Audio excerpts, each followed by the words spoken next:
자, 오늘 시편 100편 1절에서 5절 본문을 중심으로 감사합니다 라는 제목으로 말씀을 준비했습니다. 제목을 정할 때 뭘로 정할까 한참 고민했거든요. 근데 감사합니다 라는 그냥 임팩트 있게 이렇게 한번 정해봤습니다. 25년 추수감사절을 맞이하면서 다시 한번 우리가 지난 한 해를 한번 되돌아봅니다. 어떤 분은 올해 주신 은혜를 떠올리며 감사의 제목이 넘쳐나는 분도 계시겠지만, 또 어떤 분은 감사보다는 걱정, 근심, 또 염려 또는 아픔이 더 먼저 마음을 스치는 분들도 계실 것입니다. 우리는 때때로 상황이 좋아야 우리는 감사할 수 있다라고 이런 말들을 많이 하는데, 성경은 정반대로 이야기하죠. 시편 100편 우리가 읽은 이 말씀은 감사를 감정의 결과가 아니라 하나님께 나아가는 방식이다라고 가르치고 있습니다. 하나님께 나아가는 방식이 감사다. 그러니까 감사가 있기 때문에 우리가 하나님께 나아갈 수가 있고, 또 감사할 때 하늘에 하나님의 임재의 문이 열린다라는 거예요. 그래서 오늘 우리는 이 본문을 통해서 감사하는 삶이 어떻게 하나님과 우리의 관계를 새롭게 하고 우리가 살아가는 방향을 바르게 세우는지 우리가 오늘 한 3가지로 한번 살펴보기를 원합니다. 첫 번째, 우리가 기억해야 하는 것은 감사는 하나님을 향한 시선이라는 거예요. 감사가 뭐라고요? 하나님을 향한 시선이다. 그래서 오늘 본문 1절에 보시면 이렇게 말씀하죠. 온 땅이여 여호와께 즐거운 찬송을 부를지어다. 그런데 우리가 여기서 잠깐 생각해 볼 수 있는 것은요, 시편 기자는 기쁠 때 찬양하라고 말씀하지 않습니다. 기쁠 때 찬양하라고 말씀하지 않나요? 2절에 보시면 그는 즐거운 찬송을 부를지어다. 기쁨으로 여호와를 섬기라. 그리고 그의 앞에 나아가라. 자, 이 시편 100편은 다른 시편하고 좀 다른 특이한 게 하나가 있는데, 그건 뭐냐면 굉장히 강한 명령으로 시작된다라는 거예요. 명령형으로. 그리고 이 명령은요, 우리가 처한 상황을 가리지 않는다라는 거죠. 우리의 살아오는 삶이 또는 그 해가 풍년을 맞이했던, 또는 예기치 못한 어려움 가운데 처해 있는 그 흉년을 맞이했던 간 우리는 늘 하나님 앞에 어떠한 자세로, 감사의 자세로 나아가야 된다라는 게 시편 100편의 말씀이라는 거예요. 그래서 이 이스라엘 백성들은요, 그들의 삶에 풍년이 와도 또는 흉년이 와도 그들은 항상 예배자의 자리로 부름을 받았다라는 거예요. 하나님께 드리는 그 기쁨은요, 상황의 기쁨이 아니라 우리의 시선을 어디에 두고 있는가에 그 초점이 맞춰져 있다라는 거죠. 우리는 종종 이런 말을 합니다. 지금 내가 기쁘지 않은데, 지금 내 상황이 좋지 않은데, 내 형편이 나았지 않은데 어떻게 우리가 기쁨으로 하나님을 섬길 수 있는가? 그런데 여러분, 성경이 말하는 기쁨은요, 우리의 기분하고는 전혀 상관이 없어요. 성경이 말하는 기쁨은 우리의 기분과는 전혀 상관이 없는, 성경이 말하는 기쁨은 바로 우리의 방향을 말씀하고 있다는 거예요. 성경의 기쁨은요, 우리의 감정이 아니라 우리 시선의 문제라는 거죠. 사람이 어떤 것을 바라보느냐에 따라서 우리의 감정과 또 우리 마음의 흐름은 전혀 달라지는 것이죠. 그렇죠. 우리가 쉽게 생각하면 우리가 문제를 보면 알게 모르게, 우리도 모르게 불평이 생기고, 사람을 보면 또 실망이 생기고, 내 능력을 보면 또 두려움이 생겨요. 우리의 연약함, 우리의 능력의 한계를 알기 때문에 내 능력을 보면 두려움이 생기지만, 반대로 우리가 하나님을 보면 무엇이 생겨요? 감사가 생긴다라는 게 오늘 시편 100편이 우리에게 주시는 교훈이라는 거예요. 그러니까 여러분, 감사는 언제나 어디를 보느냐, 우리가 어디를 향해 바라보느냐, 그 결과이죠. 즉, 감사는요, 내가 지금 무엇을 보며 살아가고 있는가의 결과물이라는 거예요. 그래서 2절 보시면 이런 말씀이 있어요. 그의 앞에 나아갈지어다. 그의 앞, 어디? 하나님 앞에. 예수 그리스도 앞에. 즉 감사는요 언제 회복이 되는가? 우리가 예배자의 자리로 나아갈 때 회복이 되어진다라는 거예요.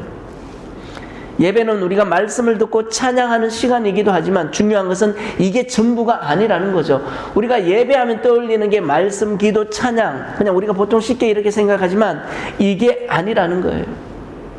이게 중요하지만 이게 전부는 아니다. 예배는요 저와 여러분 우리의 무너졌던 시선을 누구에게로 돌리나? 하나님께로 다시 돌리는 과정, 그게 바로 예배라는 거예요. 사실 우리가 지난 일주일 동안 우리의 시선이 어디에 향해 있었습니까? 우리의 생각, 우리의 귀가 어디로 향해 있었습니까? 수많은 문제 또는 뉴스, 언론 또는 유튜브나 이런 걸 통해서 걱정 또는 우리가 살아갈 때 삶의 문제들 또는 우리가 풀어나가야 할 과제들 또는 우리가 사람, 바라보는 사람, 또 그 사람을 통해서 얻게 되는 상처 또는 그 가운데 일어나는 실수 또는 억울함 등이 있을 것입니다. 사실 우리는 수많은 것들에 끌려 우리는 한 주간을 보냈습니다. 그런데 오늘 예배는 우리에게 이렇게 말씀하죠. 하나님을 바라보며 그분에게 시선을 돌려라. 그분 앞으로 나아가라고 성경은 말씀합니다. 그렇기 때문에 여러분 오늘 우리가 이렇게 하나님 앞에 예배자로 나왔습니다. 예배에 나오는 행동 그 자체가 바로 감사라는 거예요.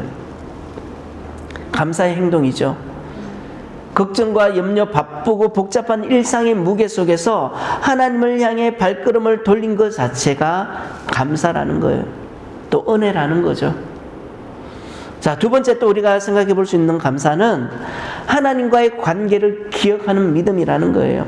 오늘 3절에 보시면 여호와가 우리 하나님이신 줄 너희는 알지어다. 이 3절은 이 시편 100편의 중심 메시지입니다. 우리가 왜 감사해야 하는가? 우리가 왜 감사하며 살아야 하는가? 그 이유를 설명합니다. 시편 기자는 말합니다.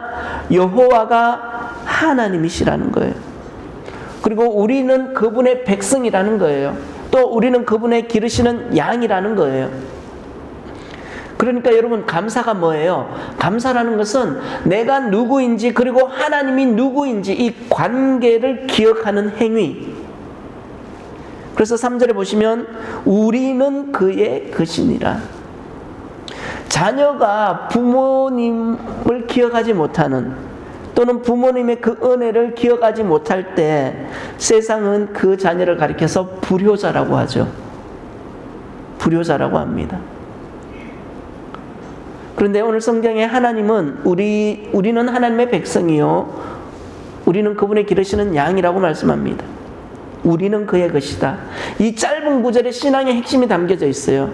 우리가 하나님의 것이라는 말은 저와 여러분 우리의 존재와 또는 우리가 살아가는 이유와 또 우리 삶의 방향 그리고 우리 모든 미래가 누구에게 달려있다라는 거예요?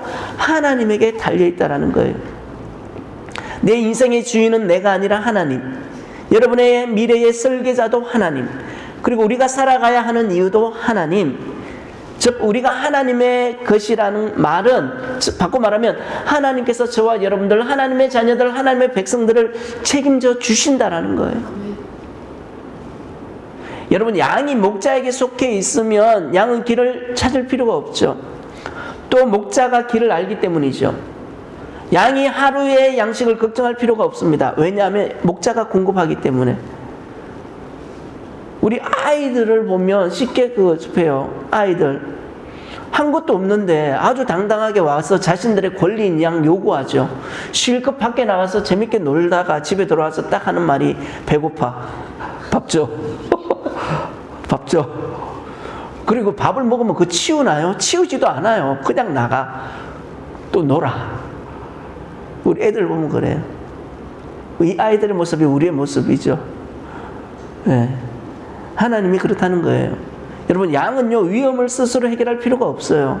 왜요? 목자가 지켜주죠. 우리 아이들이 부모님 곁에서 무서워합니까? 부모님 손만 잡으면 세상 그 어떠한 두려움이 와도 무서워하지 않잖아요. 마찬가지입니다. 그러므로 여러분 감사는요 내 인생의 짐을 내가 들고 가는 것이 아니라 목자이신 하나님께 우리의 인생을 맡기는 고백이라는 거예요. 그래서 예수님께서 수고하고 무거운 짐진 자들아 다 내게로 오라.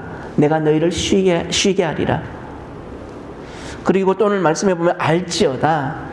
여러분 여기서 말하는 안다라는 거, 알미라는 것은요 경험적으로 아는 게 아닙니다. 하나님을 만나본 사람, 하나님을 의지해 본 사람, 또 하나님의 인도하심을 경험해 본 사람, 또 하나님의 은혜를 경험한 사람, 이처럼 하나님이 우리가 어떠한 분인지 아는 사람은요 환경이 변하지 않아도 감사할 수 있는 은혜가 있다라는 거예요. 하나님은 변하지 않습니다. 또 하나님은 우리를 버리지 않습니다. 또 하나님은 저와 여러분 우리의 길을 아십니다. 그렇기 때문에 여러분 감사는요 현실을 외면하는 것이 아니라 현실보다 더 크신 하나님을 기억하는 것, 저와 여러분이 처한 그 환경보다 뛰어나신, 그 환경을 뛰어넘는, 환경보다 더 크신 하나님을 믿는 그 믿음의 반응이 바로 감사라는 거예요. 마지막 세 번째, 감사는 또 뭐냐 하면 하나님의 임재로 들어가는 문이라는 거예요. 그래서 오늘 본문 4절을 보면 감사함으로 그의 문에 들어가며, 성경은 여러분 감사가 하나님의 임재로 들어가는 문이라고 말씀합니다. 그런데 감사가요 단순히 좋은 말이 아니라 이 말씀은 즉 영적 세계에서 실제로 문을 여는 열쇠라는 거예요. 영적 세계의 문을 여는 열쇠, 그게 뭐다? 감사라는 거예요. 그래서 여러분 감사가 없는 삶은 하나님의 문 앞에 서 있기만 하는 삶, 성경에서 말하는 마당만 밟는, 너희가 마당만 밟고 있구나 하나님 말씀하시잖아요, 구약 성경에. 그러한 삶이고, 반대로 감사하는 삶은 하나님의 임재로 들어가서 그분의 은혜와 평강을 누리는 삶을 살게 된다. 이건 저의 말이 아니라 오늘 시편 말씀이죠. 이것이 성경이 말씀하는 감사하는 사람의 모습이라는 거예요. 여러분 이스라엘의 제사의 규례를 보면 성전에 들어갈 때 가장 먼저 드리는 제사가 어떤 제사였냐면 감사의 제사, 감사의 제사였다는 거예요. 쉽게 말하면 이 감사는 하나님께 나아가는 출발점이 된다는 거예요. 우리가 달리기 할 때 출발선이 있습니다. 그리고 그거 달려가죠. 그 출발선의 제일 앞에 서 있는 게 뭐냐 하면 바로 감사라는 거죠. 이 감사, 이건 바로 우리의 삶에도 그대로 적용이 되죠. 여러분 우리가 염려 속에서 한번 생각해 보세요. 우리 안에 있는 염려, 그 염려 속에서 우리가 드리는 감사, 우리가 염려 가운데 우리가 감사할 때 우리 안에 뭐가 찾아와요? 평안이 찾아온다라는 거예요. 즉 감사는, 염려 속에 드리는 감사는 평안의 문을 열어줍니다. 또 우리가 삶을 살다가 지쳐 있습니다. 그런데 그 지침 가운데 드리는 감사는 우리에게 회복의 문을 열어주죠. 또 눈물 가운데 드리는 감사는 위로의 문을 열어주고, 또 이해할 수 없는 상황 속에서 드리는 감사는 믿음의 문을 열어준다라는 거예요. 그러니까 여러분 이 감사는 우리의 상황을 바꾸기 위해 드리는 것이 아니라 저와 여러분 우리의 영혼의 문을 열어서 하나님께 더욱더 가까이 가게 하기 위한 행위라는 거예요. 그래서 5절에 보시면 감사를 명령할 수 있는 이유를 5절은 이렇게 말씀합니다. 하나님은 선하시니, 여호와는 선하시니 그의 인자하심이 영원하며 그의 성실하심이 대대에 이르리로다. 즉 하나님은 선하시고 또 그의 인자하심은 영원하며 그의 성실하심은 대대에 미친다라고 말씀합니다. 여러분 우리는, 저와 여러분 우리의 상황은 매일 바뀌어요. 그렇죠? 예, 날씨와도 같아요. 변덕이 심해요. 그런데 오늘 성경은 뭐라고 말씀합니까? 하나님의 성품은 변하지 않는다라고 말합니다. 하나님의 인자하심은 끊어지지 않는다 말씀합니다. 또 하나님의 성실하심은 우리가 넘어져도 멈추지 않는다라고 말씀합니다. 그러므로 여러분 감사는 우리가 상황이 좋아서 드리는 고백이 아니라 하나님이 선하시기 때문에 드리는 우리의 믿음이라는 거예요. 우리가 늘 잊지 말아야 할 한 가지는 하나님은 선하시다라는 거예요. 하나님은 좋으신 분. 이제 말씀을 마무리하겠습니다. 여러분 오늘 시편 100편은 감사가 우리의 선택이며 또 동시에 문이라고 말씀합니다. 우리는 기쁨을 선택하고 또 하나님을 기억하며 감사를 우리의 문을, 하늘을 여는 문 삼아서 하나님께 나아가는 사람, 그 사람이 어떤 사람이냐면 복된 사람이라는 거예요. 오늘 우리가 드리는 감사가 관습적 또는 형식적인 감사가 아니라 우리가 하나님을 바라보고 또 그 하나님을 신뢰하며 하나님 앞으로 들어가는 믿음의 감사가 되기를 주의 이름으로 축복합니다. 그래서 우리가 이 감사의 문을 열고 들어가시는 정말 모든 성도님들에게 하나님의 선하심과 인자하심과 성실하심이 올 한 해 또 남은 시간뿐 아니라 새로운 해를 여는 시간까지 풍성하게 넘치시기를 주의 이름으로 축복합니다. 기도하겠습니다.